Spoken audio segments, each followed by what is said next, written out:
Tonight in the Overland Rum Shack, we are making Hasselback potatoes.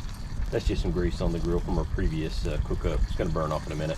Hasselback potatoes, so we're going to follow that up with reverse seared ribeyes. Stay tuned.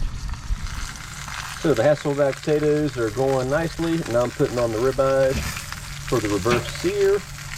That's just one of four. About 2.5 fingers thick. So here's an update.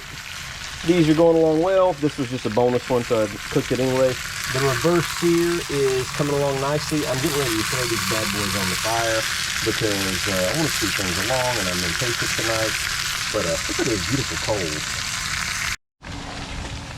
Just gave the steaks a flip.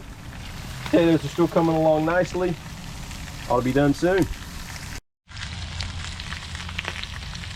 So the Hasselback potatoes are looking great. They're almost done. I took the steaks inside already. I'll show you those before we cut them up.